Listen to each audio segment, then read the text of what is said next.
오늘은 넘치도록 경험하게 하소서라는 제목으로 은혜를 나누려고 합니다. 에베소서 말씀은 교회를 향한 교회가 어떤 모습이어야 되는가를 이야기하는 책이라고 말씀드렸습니다. 에베소 이방 교회 안에서 성도로서 어떻게 살아가야 되는가, 어떤 믿음을 가지고 살아가야 되는가, 이 부분을 이야기하는데요. 에베소서 말씀을 통해서 우리가 교회로서, 하나님의 백성으로서, 그리스도인으로서 가져야 될 믿음, 확신, 그것이 우리를 어떻게 이끌어가는지 그 부분에 대해서 이야기 나누는데, 특별히 오늘 본문은 그런 부분에 대한 선포와 함께 바울이 에베소 교회 성도들에게 기도하는 장면이 나옵니다. 기도는 소망이 담겨져 있습니다. 기도는 무엇인가 되기를 바라는 마음이고, 그것이 되어질 때 더 풍성한 것을 누릴 수 있기 때문에 간구하면서 기도하는 것이죠. 여러분도 기도하시잖아요. 기도하실 때는 그냥 뭔가 되겠지 하고 기도하시겠습니까? 다들 뭔가 되리라 믿고 기도하지 않겠어요? 근데 그것이 되어질 때 지금보다 무엇인가 더 나아질 것이라는 확신이 있고 기대감이 있기 때문에, 소원이 있고 소망이 있기 때문에 기도하죠. 바울은 에베소 교회가 이 부분을 기도하면서 에베소 교회 안에 성도들이 더 풍성한 삶을 누리길 바라는 마음으로 기도하는 것입니다. 그래서 기도의 내용을 오늘 좀 살펴보면서 우리 안에 하나님께서 바라시는 것이 무엇인가, 우리 안에 무엇이 더 풍성해지길 원하시는가, 이 부분을 좀 보려고 합니다. 신앙생활은 우리가 무엇을 어떻게 경험하는가에 따라서 신앙생활의 깊이가 달라지고 재미가 달라집니다. 그래서 신앙생활이 그냥 주일날 와서 시간에 이 자리에 앉아 있고 그리고 시간을 채웠기 때문에 하나님이 기뻐하시겠지라는 그런 정도가 아니라, 우리가 믿음을 가지고 이 자리에 나왔을 때 하나님과 소통하고 하나님의 그 은혜를 누리고 경험할 때 우리의 신앙생활은 더 깊어지기 때문입니다. 그래서 우리가 이 시간에도 그것을 바라면서 나가는 것인데요, 특별히 바울은 우리에게 무엇이 경험되어지길 원하는가 보면, 오늘 보면 16절 말씀 함께 볼까요? 16절 말씀 함께 볼게요. 우리 한 목소리로 같이 읽어볼까요? 시작. 그의 영광의 풍성함을 따라 그의 성령으로 말미암아 너희 속사람을 능력으로 강건하게 하시오며. 아멘. 바울이 에베소 교회 공동체 안에 무엇이 되어지기를 바라는 마음으로 이 기도를 할 때 바라는 게 오늘 세 가지가 나와요. 그게 무엇이냐면, 오늘 첫 번째는 16절 후반절에 너희 속사람을 능력으로 강건하게 하시오며 라고 얘기를 하죠. 속사람이 강건해지기를 바라는 간구함이에요. 여러분, 우리는 생활하면서 속사람보다 겉사람을 가꾸기에 더 쉽고 거기에 더 치중할 때가 있습니다. 자매분들은 어디 약속 자리에 나가게 되면 그냥 나가지 않고 볼터치를 한 번 더 한다든지, 눈썹을 좀 더 길게 한다든지, 여러 가지 모양으로 준비하고 나가죠. 렌즈도 바꿔 끼고 여러 가지 모양으로 꾸미고 나갑니다. 상대방에게 더 멋있는 모습으로, 예쁜 모습으로 보여지게 하려고. 남성분들은 어떨까요? 머리도 파마를 하고 여러 가지 모양으로 꾸미기도 하고, 여름이 되면 몸도 가꾸기도 하고 여러 가지 모양으로 꾸미고 나가요. 사람들이 보니까 그 부분에 대해서 준비하고 나가는 거죠.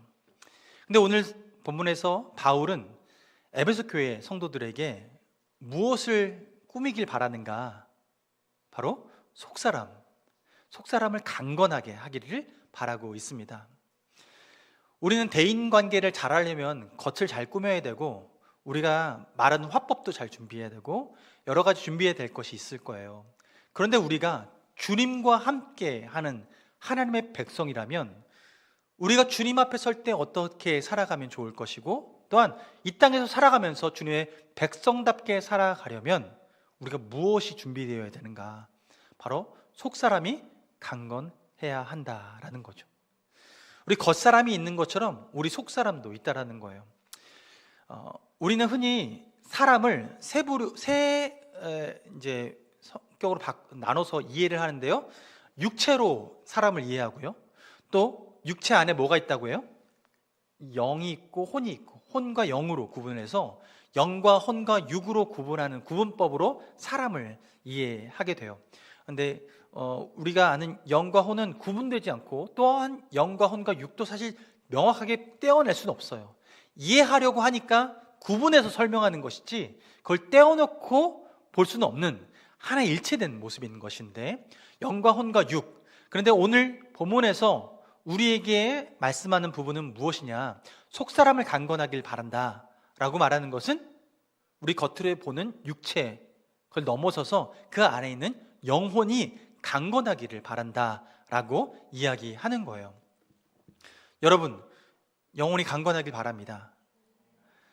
그러면 어떻게 해야 영혼이 강건할 수 있을까요? 겉모습은 꾸미거나 열심히 운동하거나 하면 그런 대로 그 효과가 발휘가 되는데, 속사람은 어떻게 우리는 가꾸고 강건하게 할 수 있을까? 마음을 다스리려면 절에 가야 될까요? 여러분, 우리는 속사람을 강건하게 하기 위해서 하나님께서 바라시는 방법, 하나님의 방법은 무엇이냐면 16절 초반절 보세요. 그의 영광의 풍성함을 따라 그의 무엇으로 말미암아? 성령으로 말미암아 너희 속사람을 능력으로 강건하게 하셨고 라고 말합니다. 성령으로 말미암아, 성령님이 우리 속사람을 강건하게 하실 수 있는 분이라고 얘기하고 있는 거예요. 우리의 속사람은 성령의 감동을 따라 살아갈 때 우리 속사람은 강건해지는 거예요. 겉의 상황 가운데, 위협 가운데 흔들리지 않고 그 시기를 버틸 수 있는 힘이 속사람으로부터 오는데, 이것은 외부적인 어떤 약속에 의해서 외부적인 그럴듯한 요건이 있기 때문에서가 아니라 그것을 넘어서서 하나님이 주신 약속이 성령 안에서 믿어지기 때문에 되어지는 거예요. 예를 들어서 다니엘과 세 친구들이 왕에게 그 만든 신상에 절하지 않고 그들이 버티고 있을 때 왕이 기회를 주면서 너 절해라, 너 안 그러면 사자굴에 던져진다, 너 잘 얘기해라, 절해라 라고 했을 때 이들은 어땠어요? 그들은 반응하지 않았어요. 이들이요, 왕이 불러서 너희를 이렇게 나를 존경하는 것처럼 신 우상에게 절하지 않으면 풀물에 던질 거야 라고 얘기했을 때도 그들은 그것에 대해서 꿈쩍하지 않았습니다. 그들이 그 상황 가운데에 그 시간을 버틸 수 있었던 것은 겉의 환경이 그럴듯하고 괜찮을 거야 라고 보여지기 때문에, 때로는 그 육체가 강건해서 사자가 씹어도 이길 수 있는 그런 근력을 가지고 있기 때문에, 때로는 풀물에 던져져도 괜찮을 만한 그런 몸을 가지고 있기 때문에 그들이 자신감 있어서 그 자리에서 버티고 있었던 게 아니에요. 그들이 버틸 수 있었고 그 자리에서 그들의 믿음을 지킬 수 있었던 것은 그들의 속사람이 강건하게, 즉 성령님의 감동으로 이 시간 주님께서 나를 지키실 것이라는 확신을 가지고 있었기 때문에 그들은 그 시간을 버티고 있었던 거죠. 그래서 그들은 뭐라고 고백해요? 너희들 이 시간에 하나님께서 너 구하지 않으면 어떡할 거냐 라고 얘기했어도 그들은 대답하기를 그리하지 아니하실지라도 내가 우상에게 절하지 않겠습니다. 그들은 그렇게 고백을 합니다. 그들이 그렇게 고백할 수 있었던 것은 속사람이 강건했기 때문이죠. 하나님께서 주시는 그 감동이 더 컸기 때문에 그 자리를 버틸 수 있었던 거예요. 여러분, 우리의 내적 확신은, 상황이 흔들리지 않는 내적 확신은 하나님께서 주시는 평강으로 누릴 수 있습니다. 그 내적 확신은 성령님이 주시는 평강으로 누릴 수 있는 거예요. 그래서 상황에 흔들리지 않고 하나님의 말씀의 약속에 붙들려서 살아가는 거죠. 주님은 우리가 그렇게 속사람이 강건한 삶을 살아내기를 원하세요. 그런데 이것이 더 확실해지기 위해서는 두 번째 요건, 오늘 기도하고 있는 그 두 번째가 있는데요, 17절 말씀을 보면 두 번째 간구가 나와요. 중반절 보면 그리스도께서 너희 마음에 계시게 하시옵고 라고 얘기를 하죠. 그리스도께서 우리 안에 계시게 하시옵고, 마음에 계시게 하시옵고 라고 간구해요. 즉 임재, 하나님의 임재, 하나님이 함께 하시는 이 확신을 가지고 살아가기를 간구하고 있는 거예요. 근데 이 확신은 무엇으로부터 얻을 수 있는가 라고 했을 때 17절 초반에 뭐라고 해요? 믿음으로 말미암아 라고 얘기를 하고 있어요. 믿음으로 말미암아 그리스도께서 너희 마음에 계시게 하시옵고, 이렇게 얘기해요. 하나님은 온 우주 가운데 충만하게 거하시는 분이십니다. 이 자리에도 빈 공간 없이 빽빽하게 주님의 임재는, 주님의 역사하심은 공간을 채우고 있고 시간을 채우고 있습니다. 어느 곳에서 빈 공간이 없어요. 하나님을 피할 수가 없어요. 그런데 본문에서 그리스도께서 너희 마음에 계시게 하시옵고 라고 얘기할 때 이곳만큼은 하나님이 임의로 거하시지 않으세요. 함부로 거하시지 않으세요. 그곳이 어디냐면 바로 우리의 마음입니다. 여러분의 마음이에요. 온 인류 마음 가운데 하나님은 함께하고 싶으신데 그 공간을 열어주지 않으면 하나님은 도둑이 아니라서, 강도가 아니라서 함부로 침입하지 않으세요.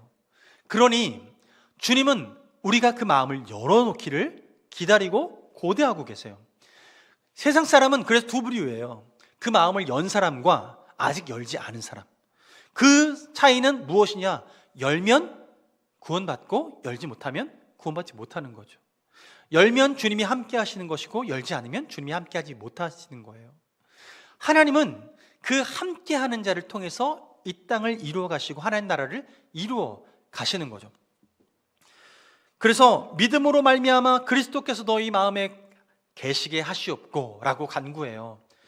여러분, 저는 간구하기를 이 자리에 함께 예배하는 한 사람 한 사람 모두가 그리스도가 여러분의 마음의 주인 되어지길 원합니다. 주님이 여러분과 함께 하시길 원하십니다. 그러므로 마음을 여시고 주님과 함께하는 은혜를 누리시기 바랍니다.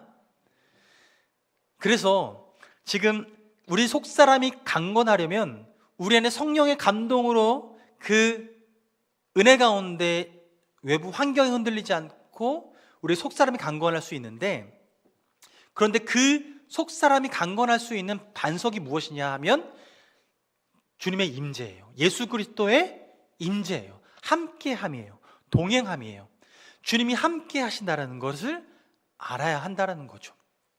근데 여러분, 우리는 주님이 정말 함께 하시는지, 아니 지금도 살아계신지, 그냥 소설 속에 있는 분 아닌지 라고 의심할 때가 있어요. 여러분은 의심이 없겠지만 때로 의심할 사람들이 있어요. 그런데 그 의심할 때 어떻게 반응해야 될까요? 여러분, 의심할 때 하나님은 그 있는 모습 그대로 주님 앞에 나오길 원하세요. 우리가 그 믿음이 아직 없을 때 주님은 그 믿음을 주시기 원하세요. 도마를 보세요. 도마가 예수님이 부활하시고 나서 제자들은 예수님을 보고 부활하신 예수님과 만났던 경험을 가졌는데 그 첫 만남에 도마가 자리에 없었어요. 도마가 그 자리에 없었을 때 제자들이 나중에 도마에게 예수님 부활하셨어 라고 얘기했더니 도마가 그럴 일은 없어, 믿어지지 않아 라고 얘기했어요. 그래서 예수님이 다음번 나타나실 때는 도마가 있을 때 나타나십니다. 이 도마가 있을 때 나타나셨을 때에 예수님이 도마에게 어떤 말씀을 하셨냐면요, 요한복음 20장 27절 말씀에 내 손가락을 이리 내어서 내 손을 보고 내 손을 내밀어서 내 옆구리에 넣어보라 이렇게 얘기를 해요. 손에 못자국을 보고 내 옆구리에 내 십자가에 못 박혔을 때 창자국을 봐라 라고 하면서 손을 내밀어 보라고 얘기하시는 거예요. 왜 그렇게 얘기하시냐? 그 뒤에 뭐라고 그래요? 믿음 없는 자가 되지 말고 믿는 자가 되어라. 나오나요? 말씀이? 27절 말씀인데요. 27절 말씀에 믿음 없는 자가 되지 말고 믿는 자가 되라는 거예요. 여러분, 주님은 우리가 믿음 갖길 원하십니다. 예수님이 죽으셨을 뿐만 아니라, 우리를 위해 죽으셨을 뿐만 아니라 부활하셨음을 믿기를 바라세요. 그래서 도마에게, 그 믿음 없는 도마에게 나타나셔서 믿음 없는 자가 되지 말고 믿는 자가 되라 하면서 도와주셨어요. 믿어지도록 도와주신 거예요. 근데 예수님은 그 당시에 도마에게는 직접 나타나셔서 나 살아났다 라고 가르쳐 주시는데, 지금은 어떻죠? 지금은 예수님 어디 계세요?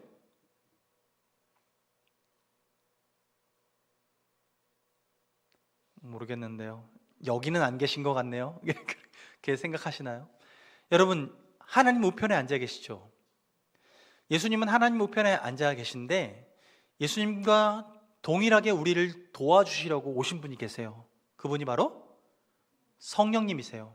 하나님의 영이시고 그리고 예수님의 영이신 성령님이 우리 안에 내주하세요. 믿는 자에게 오셔요.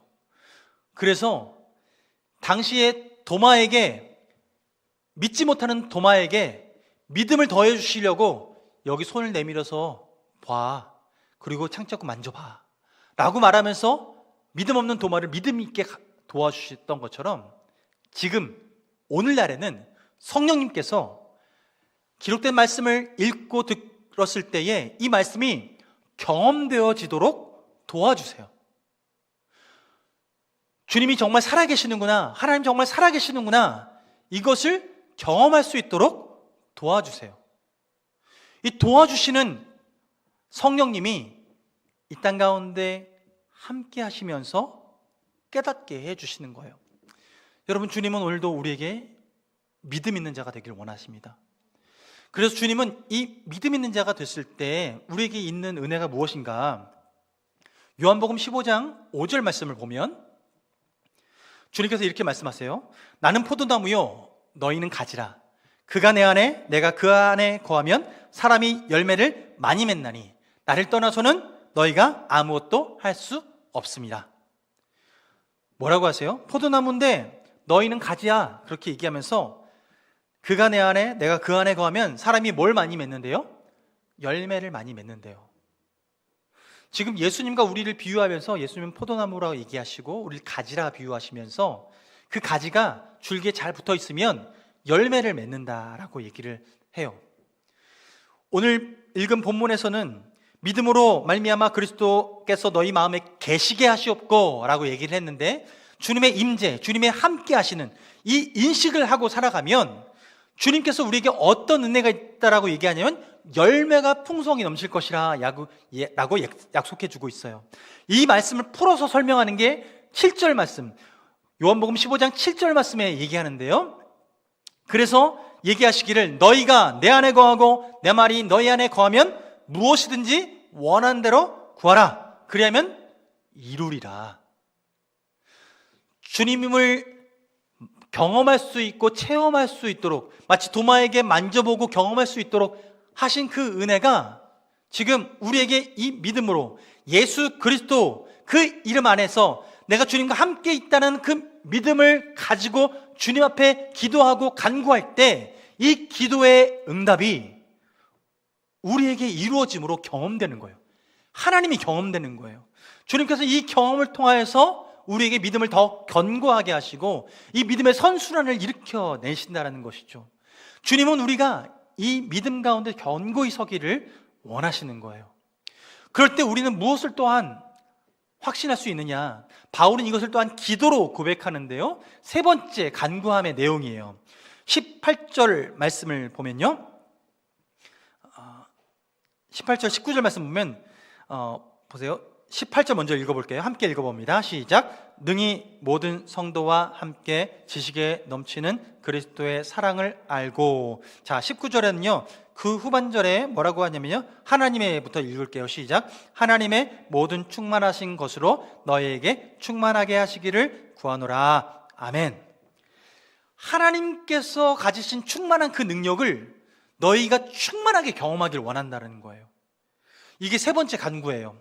첫 번째 간구는 우리가 속사람이 강건해지길 바라셨고, 두 번째 간구는 주님의 임재, 예수님이 너희와 함께 있음을 그걸 경험하길 바라고, 세 번째로는 하나님의 그 풍성함을 경험하길 바란다는 거예요. 충만한 그 하나님의 충만함이 너에게도 충만하게 넘치기를 바란다라고 얘기하는 거예요. 근데 그렇게 충만하게 경험될 수 있는 이유는, 하나님이 그것을 충만하게 부어주시려고 하시는 이유는 무엇이냐면, 하나님이 우리를, 특별히 주님이 우리를 사랑하시기 때문에. 그래서 18절 말씀에 좀 전에 읽었죠. 능히 모든 성도와 함께 지식에 넘치는 그리스도의 사랑을 알고, 그리스도의 사랑을 알면 알수록 우리가 주님으로부터 받을 충만한 선물을 알게 되고 깨닫게 되고 그걸 소망하게 되고 경험하게 된다라는 거예요. 주님은 우리를 사랑하십니다. 주님은 여러분을 사랑하십니다. 예수님은 여러분을 사랑하십니다. 그래서 우리에게 무엇인가 더 주시려고 예수님이 이 땅에 오셨어요. 요한복음 10장 10절 말씀, 도적이 오는 것은 도적질하고 죽이고 멸망시키고 우리 인생을 망가뜨리려고 오는 거지만, 예수님이 오신 이유는 내가 온 것은 양으로 생명을 얻게 하고 더 풍성히 얻게 하려는 것이다 라고 말씀하세요. 예수님이 오신 목적이 뭐라고요? 우리에게 생명을 주시려고. 두 번째는 더 풍성한 삶을 누리게 하려고. 주님 우리에게 두 가지를 주시는 거예요. 생명과 풍성한 삶. 여러분, 우리에게 더 무엇인가 더 주시려고 하시는 분이 우리 주님이세요. 우리가 지금보다 더 나은 삶을 살아가게 하시려고, 더 풍성한 삶을 살아가게 하시려고 하시는 분이 우리 주님이세요. 그렇다면 주님은, 그 풍성한 주님은 이 땅을 그냥 빈곤하게 남겨두지 않으시고, 이 지구를 주님께서 풍성하게 만들어 놓으시고 우리에게 게다가 선물로 주신 주님은 우리에게 모든 것을 주고 싶으신 주님이세요. 창세기 때 첫째 날, 둘째 날, 셋째 날, 넷째 날, 여섯째 날까지 빛이 있으라 라고부터 해서 그곳을 빛으로 채우시고, 그 안에 하늘을 채우시고, 또한 땅의 동물 그리고 모든 식물로 채우시고, 바다의 물고기를 채우시고, 그 모든 만물을 채우시고 난 후에 여섯째 날 맨 마지막에 우리를 만드셨어요. 그리고 주님이 뭐라고 하셨어요? 생육하고 번성하고 만물을 충만하고 다스리라 하셨어요. 우리에게 다스리라고 하셨어요. 그 얘기는 뭐냐면, 주님이 만드신 모든 피조물을 우리에게 선물로 주셨다는 거예요. 주님 스케일이 좀 크지 않습니까? 예, 우리 주님은 좀 스케일이 크지 않았어요? 여러분, 누구에게 생일 선물할 때 사랑하는 그 넓이와 깊이와 그런 거에만큼이나 선물의 종류가 좀 달라지시죠. 사랑하는 사람의 대상에 따라서 뭐 주는 게 달라져요. 돈의 크기도 달라지고요, 시간 보내는 크기도 달라져요. 그런데 우리 주님은 여러분을 향해서 온 우주 만물을 창조하시고 우리한테 선물로 주셨어요. 축하드립니다. 당첨되셨어요. 여러분, 그 놀라우신 하나님의 사랑의 대상자입니다. 그런데 하나님께서는 그 사랑을 잃어버린 지금의 피조세계 가운데 이걸 회복하기를 원하시는 거예요. 이 풍성함을 잃어버린 자들에게 이 풍성함을 경험하게 하시는 거예요. 그런데 이 풍성함을 잃어버린 아담 때 이후로 이 풍성함을 우리가 누릴 수 있었음에도 불구하고 그걸 포기해버리고 이제는 누릴 수 없는 지경에 이른 우리에게 이것을 누릴 수 있는 길을 만들어 주셨는데, 그 길이 바로 예수 그리스도이십니다. 예수 그리스도를 통해서 우리에게 생명을 주시고 풍성한 삶을 허락해 주시는데, 성령으로 말미암아 예수 그리스도께서 우리 안에 거하심으로 예수님을 통해서 우리에게 이 모든 것을 누릴 수 있도록 해 주셨다는 거예요. 그래서 그리스도의 사랑을 알고, 즉 포도나무이신 예수 그리스도께 접붙임 받은 우리 가지가 열매 맺을 수 있는 유일한 길은 그 길밖에 없다라고 알려주면서 예수 그리스도 안에서 열매 맺는 삶, 그 풍성한 삶을 누리도록 지금 얘기하고 계시는 거예요. 그래서 19절에 주님의 그 사랑이, 그리스도의 그 사랑이 그 너비와 길이와 높이와 깊이가 얼마나 큰지 깨달아서 하나님의 충만하신 것으로 너에게 넘치게 충만하게 하시길 구하노라. 하나님이 얼마나 사랑이 크신데 그 크신 분께서 하나님의 충만한 것들을 어떻게든 너희한테 주려고 하시는데, 그 하나님의 사랑이 크시니까 우리도 내가 사랑하는 자매, 나를 사랑하는 형제, 내 가족들을 위해서 사랑의 크기만큼 부어주려고 하는 것처럼 하나님은 그 사랑이 너무나 커서 부어주려고 하신다라는 거예요. 그래서 그 충만함을 경험하라는 거죠. 그런데 하나님이 얼마나 우리를 사랑하시는가라고 봤을 때 우리는 하나님께 기대감과 소망이 조금만 보여드려도 하나님은 어떻게든 더 부어주고 싶으신 분이 우리 하나님이세요. 오늘 20절 말씀에는 그걸 표현하고 있어요. 20절 말씀 함께 읽어봅니다. 시작. 우리 가운데에서 역사하시는 능력대로 우리가 구하거나 생각하는 모든 것에 더 넘치도록 능히 하실 이에게. 아멘. 우리 가운데서 역사하시는 능력대로 우리가 구하거나 생각하는 모든 것에 더 넘치도록 능히 하실 분이 우리 하나님이십니다. 별로 감흥이 없으시지만 우리 주님은 그런 분이라는 거예요. 우리가 생각하는 것보다, 우리가 간구하는 것보다 더, 조금이라도 더 채워주려고 하시는 분이 우리 주님이세요. 베드로가 예수님을 처음 만났을 때는 베드로가 밤이 맞도록 그물질을 했지만 물고기 한 마리도 거두지 못했을 때였어요. 예수님이 베드로를 찾아오셨습니다. 찾아오셔서 회중들이 많이 쫓아오기 때문에 그들에게 설교를 해야 되는데 설교하기가 마땅치 않아서 베드로의 배에 올라서십니다. 그리고 못해서 살짝 띄우신 후에 베드로의 그 배 위에서 회중들에게 설교를 하세요. 설교를 마치신 후에 예수님이 베드로에게 얘기하십니다. 깊은 데로 가서 그물을 던지라. 베드로는요, 그 말씀을 듣고 반응을 합니다. 어떻게 반응해요? 내가 밤이 맞도록 그물질했는데 아무것도 얻은 게 없지만 그러나 말씀을 의지하여 내가 깊은 데 가서 그물을 던지겠습니다 하고 순종을 해요. 베드로에게는 그 순종이 상식과 맞지 않는 순종이었어요. 당시에는 깊은 데는 물고기가 별로 없는 때예요. 얕은 물에서 물고기 많이 다니는 곳이기 때문에 깊은 데 가서 할 일이 없었어요. 그런데 예수님이 그곳에 가서 그물을 던지라고 했어요. 베드로는 밤이 맞도록 평소에라면 많이 걷어 올렸을 수 있을 그 시간대에 열심히 했지만 아무것도 거둘 수가 없었어요. 그런데 예수님이 베드로에게 그 얘기를 하신 거예요. 아마도 베드로는 예수님께서 설교하실 때에 가장 가까이서 말씀을 들었어요. 저는 그렇게 상상이 돼요. 다른 사람들은 배 건너편에서 뭇해서 예수님의 말씀을 들었잖아요. 그런데 베드로만큼은 배 위에서 같이 들었어요. 가장 가까이 들으면서 예수님이 설교하시면서 침 튀기면서 설교하실 때 가까이 많이 침세례 받았던 대상이 아마 베드로였을 거예요. 그렇게 침세례를 받으니 뭔가 그래도 할만하겠다 싶어서 그가 마음속에 그냥 뭐가 되려니 하고 그 말씀에 의지해서 깊은 데 그물을 던집니다. 그런데 그 그물을 건져 올렸을 때 어떤 결과가 있었나요? 그물을 당기는데요, 평소 때 당길 수 없는, 거둘 수 없는 만큼의 물고기를 걷어 올리는 거예요. 성경에 기록되기를 2배 채워서 그물이 찢어지도록 그렇게 많이 물고기를 건져 올렸다라고 얘기를 해요. 베드로는 그렇게 상상도 안 했습니다. 그렇게 건져 올릴 거라고는 생각도 못 했어요.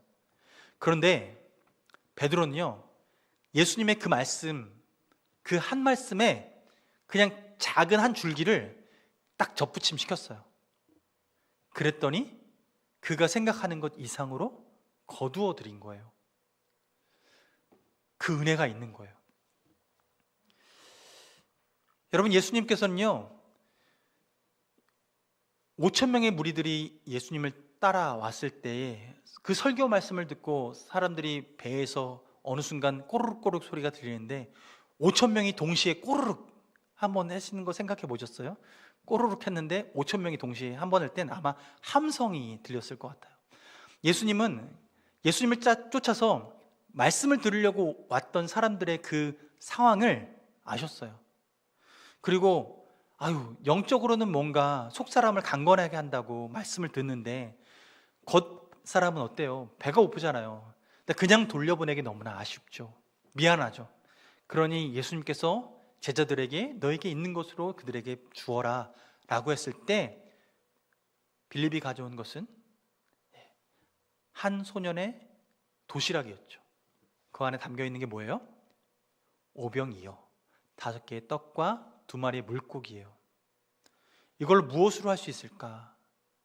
너무 초라하고 5천 명을 본다면 이건 정말 누구 코에도 못 붙이고 예수님 혼자 드시고 그냥 예수님 수고하셨는데 이걸로 배 채우세요 라고 해서 드리는 것으로 끝날 만큼의 분량인데 그걸 예수님께 가져와요.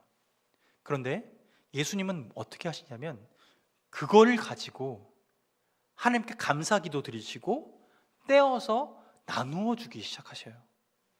놀랍게도 그곳에 있던 사람들이 다 먹고 배부르고 심지어 12광주를 남겨요. 이러한 비슷한 기적이 칠병이어 사건이 나오죠. 성경에는 7개의 떡을 가지고 2마리 물고기를 가지고 또한 주님께서 7천 명을 먹이시고 남기시는 사건이 기록에 남겨져 있어요. 여러분 보세요. 우리의 생각으로, 가치관으로, 방식으로 요 정도 할 수 있을 거라 생각했지만 주님은 그것에 넘치도록, 우리의 상상에 넘치도록 부어주시는 분이 우리 주님이십니다. 주님은 우리를 얼마나 사랑하시는지 그 스케일을 보면 알 수 있어요. 주님이 우리를 얼마나 사랑하시는지. 혹시 이 중에서는 저는 거기서 제외된 것 같은데요 라고 생각하는 분이 있을지 모르겠는데요, 여러분 그 마음 내려놓길 바랍니다. 주님은 우리를 모두 사랑하시기로 작정하셨습니다. 그래서 주님은 이 땅에 자신의 몸을 내어주셨고 우리가 죽어야 될 죽음을 대신 죽으셨고 우리가 받아야 될 그 모든 저주를 남김없이 주님이 받아주셨습니다. 더 이상 우리가 받을 저주가 없어요. 예수님 덕분에. 그래서 우리가 하나님 앞에 담대히 나아갈 자격을 얻게 된 거예요. 이것을 이 땅 가운데 누리며 살아가라고 주님께서 오늘 말씀하시는 것이고, 주님께서 주신 이 풍성함이 예수 그리스도로 말미암아만 우리가 누릴 수 있다라고 가르쳐 주시는 거죠. 그래서 여러분, 저는 우리가 주님 앞에 기도했으면 좋겠어요. 주님, 내가 이 주님의 풍성함을 넘치도록 경험하길 원합니다. 성령으로 우리 속사람을 강건하게 하시고 믿음으로 주님과 함께 있음을 확신하게 하시고 또한 사랑으로 우리를 얼마나 풍성하게 하고 싶으신지, 그 넘치도록 채우고 싶으신지 그 은혜를 경험하기 원합니다. 우리의 이 소원을 가지고 주님 앞에 나갈 때 주님은 우리를 채워주십니다. 여러분, 이 은혜를 누리는 모두가 되길 원합니다. 그러려면 간구해야 돼요. 그리고 그러려면 우리가 주 안에 있음을 확신해야 합니다. 내가 너희 안에, 너희가 내 안에. 이것이 구체적인 방식은 주의 말씀이 내 안에 거할 때 우리는 이 모든 것을 누릴 수가 있는 거죠. 여러분, 말씀의 자리에 나오신 여러분을 축복합니다. 여러분, 그 은혜를 누리게 될 여러분을 축복합니다. 우리 함께 찬양하겠습니다.